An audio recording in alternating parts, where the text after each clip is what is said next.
Writing for the reader. How to write an authentic resume and cover letter and stand out from the crowd. You have the alert in your calendar, the job application is due. Maybe you waited too long and it's due tomorrow. Maybe you're a planner and have decided to knock it off your list while you're stuck inside during a hurricane, or 2 hurricanes. In any case, you have to write a resume and a cover letter, and you want them both to be solid. Consider your resume and cover letter as a brochure about you. Employers are looking for highlights, for direction, for clarity, and for concise information. Most importantly, in most scenarios, they're going to look for all of that information very quickly. I found one resource written by an executive-level consultant and headhunter who said he scans resumes for about 25 seconds before deciding which pile they go in, which ones to revisit, and which ones to forget forever. So before you start Googling synonyms for words like dynamic or managed, let me help by breaking down what your potential employer needs you to do and what you get from delivering it. Put yourself in the mindset that this is not the moment for your life story, not the moment for your deepest fears or your most inspired dreams. This is a transaction, and you are the product. Here's what they need from you. A quick and concise summary about you. This may feel like you're not including every wonderful thing you've ever done, but it also means you get to control the narrative, and that can be a great exercise in reflecting on your strongest assets and experiences. The next thing they need is assurance that you are actually an attentive editor and proofreader. Did you hold a position as a treasurer for your fraternity or sorority, or co-create a new intramural sports team, or manage meetings for your private students? These roles may seem small, but they contain micro-administrative skills that should be reflected in the cleanliness and clarity in your resume. Use this opportunity as a time to demonstrate your attention to detail. More on this later. They also need evidence of clear career direction and momentum. This could be the most important thing you offer in these documents. Show your reader how to track your progress through different jobs, experiences, and skills. This also helps you identify what the path may be ahead and where it might lead. Hopefully, you are starting to get comfortable with the idea that your resume in particular is a place to describe what you offer, not necessarily what you want. That means, in a few seconds, someone reading your resume could check and find out your current level. Level is generally measured in terms of years of experience, title, or other responsibility, which could tell the person how flat or steep your learning curve is, or how much they have to pay you. The roles and functions you can perform, settings you've performed those functions in. If they're similar to the employer's, they're likely to believe you can repeat your previous triumphs with their company or organization. Your past settings also say a lot about the kind of places in which you like to work. Past experiences and accomplishments. Nothing proves future capability like past performance. Finally, current expertise. What do you know? What are your areas of technical knowledge? These 5 things lead us directly to how to format and organize your resume. Here's what you should include in terms of large sections. First, a header, your full name, contact information, and a website if you have it. Next, your work experience, name of the company and organization in which you worked, the city and state in which it's located, your job title, and the length of time which you worked there. Next, your education, the name of the school or schools in which you attended, its city, state, the degree you earned, the date you earned it, and possibly your GPA. Next, list some skills. These should be relevant to the job and not necessarily personal attributes like good listener or team player.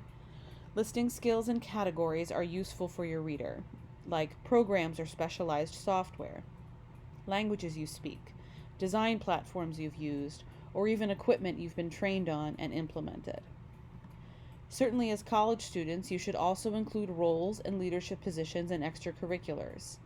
This can be at school, in the regional area, or even at programs or camps in which you worked.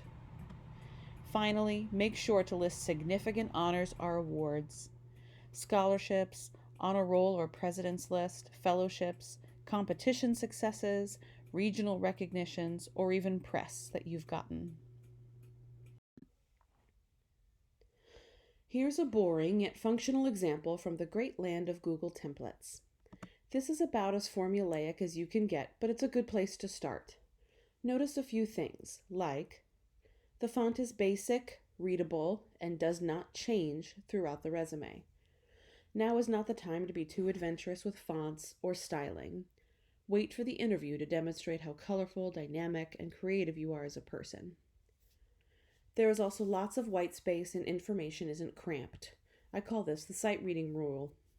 If there are too many characters or notes on the page, you, or more specifically your reader, is going to get lost or frustrated quickly. Sections are also separated clearly, and all the information fits on one page in about an 11 or 12-point font. Professionals disagree somewhat on when you've earned yourself a 2-page resume, but what they do agree on is that time of life is not while you're still in college or even having just graduated. Stick to one solid page. There's one thing, though, that I believe to be missing from this resume, and it's a good opportunity to seize as a current college student or recent grad. Check the next slide to find out. Starting a resume with a brief personal statement can be a difficult task, but a really rewarding one, and it helps clarify things for your future employer. It essentially does two things. It tells the reader how to read your resume and what to look for, and it ties together your interests and goals with the position itself. As you write your personal statement or objective, the best advice is to be specific about what your interests are and tie those into the position. There's a saying in fundraising that goes, "Don't write just for the money." In other words, don't change your belief system just to get money from a donor. Similarly, your personal statement should reflect your authentic goals and understanding the job you're applying for is the right step. One way to think about this statement is, in order to launch into a career, I'm looking to hone this skill or serve this community or gain experience in this role now. This is a stepping stone. A way to check for cohesion and compatibility here is to look at the job description. It might list successful candidates will have.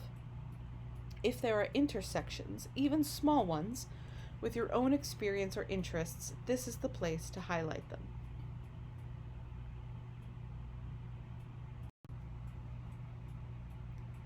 Here's what I believe to be a great example.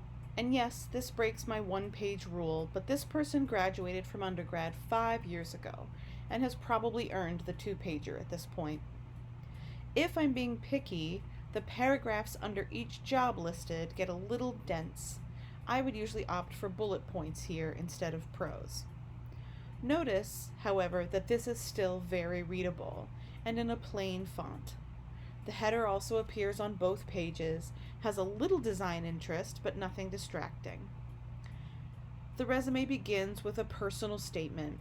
It's super direct and well written and very specific. Education also appears first. Also notice, as musicians, that there's an added section to the resume on page 2 called Notable Performance Highlights.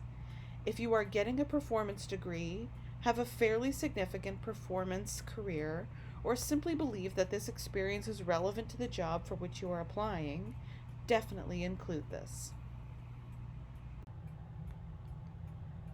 Cover letters and resumes work together. I'd recommend writing a resume first, since the cover letter should read as a guide to that resume. It's as if the resume is a map, and the cover letter includes written directions to help you read it. Cover letters should accomplish the following goals. They should say who you are. They should link together the highlights of your resume. They should also describe why you are writing, not just, obviously, to get this particular job, but also to help your reader distinguish your most relevant experience and skills. The cover letter should also say what you want to lead, to guide, to develop, to serve. This is your chance to make an offer. Finally, how you can help. You should describe how you can be an asset to this organization. Essentially, why does this employer want to talk to you again? Like a resume, this is an exercise in editing and direction. Ultimately, this letter should say what makes you different from another candidate.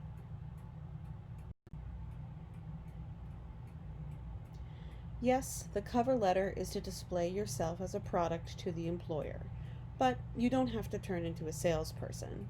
Start the process by taking some notes. List for yourself what your hard skills are. What's your technical skill or expertise? Fill in the blanks a few times for the sentences, I know blank, or I know how to blank. Next, list your abilities. What experiences do you have that overlay with the job? Or what moments have you been called upon to demonstrate maturity, judgment, insight, or clarity about specific work experiences? Finally, and this can be liberating, read the job description again and think about what you want. What kind of environments or communities have you preferred to work in? And what roles did you thrive? Once you've done this exercise, the general sequence of your letter should end up something like I know blank, I have done blank, and finally, I like or I am motivated by blank. All this should be accomplished without you ending up sounding like a salesperson, or using too many wandering adjectives, or making too many assumptions about what the reader wants and who the reader is. At the risk of creating a cover letter Mad Libs, here are some nitty gritty recommendations as to how to structure your cover letter. First, paragraph 1 should read a little bit like a thesis statement about yourself and what value you would add to the organization or to the employer. Quote, as the current or recent role, I have achieved the following things. I am confident my experiences, here's where you list your skills or expertise in a certain area, position me to achieve the goals of A, the position you're applying for. Paragraph 2 should describe why you are qualified. Quote, as the attached resume reflects, this is the part where you can map your progress through several jobs. Paragraph 3 can pick up the motivational side, why you're passionate about what you do. Quote, I draw inspiration from, maybe even list some results or some positive accomplishments from the jobs you've held. Finally, paragraph 4, what happens next or follow up. This can be quick. Quote, I look forward to deepening my role as, list a few goals that overlay with the employer's qualifications. You certainly don't have to use these prompts or this terminology, but it might work even as an exercise to get you started with each paragraph and keep your focus strong and focused. Cover letters should not be long. Stick to 1 page. Each paragraph may clock in with 2, 3, maybe 4 sentences. Remember, this is a list of directions for your reader to help you navigate your resume, not a personal essay. Here's a fun way to test the efficacy of your letter.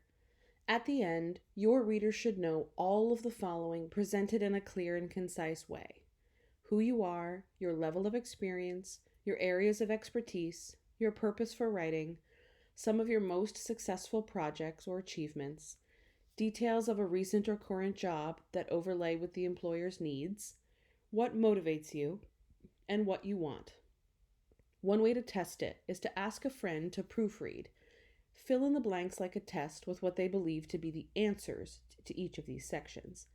If they can't figure it out, or the same answer appears in more than 1 or 2 or 3 sections, then go back and try again and be more specific.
Lastly, one more do that I think is important but can be a slippery slope.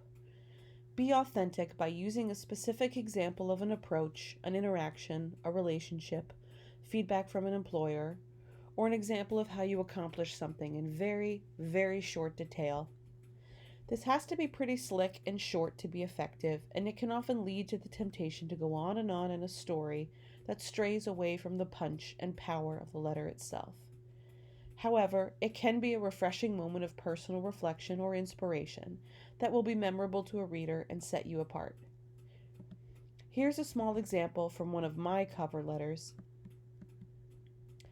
Passionate about the creative collaboration called for in new works, I have strong relationships with composers with whom I regularly premiere, perform, and record.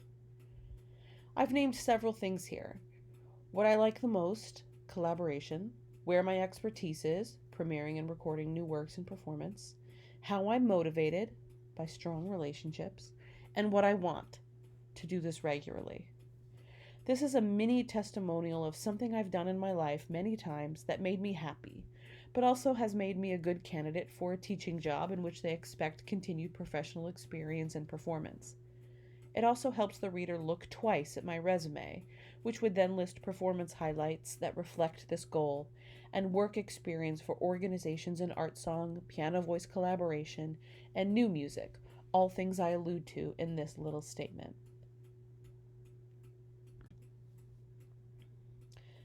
Lastly, and certainly not least, there are lots of people out there who can help you.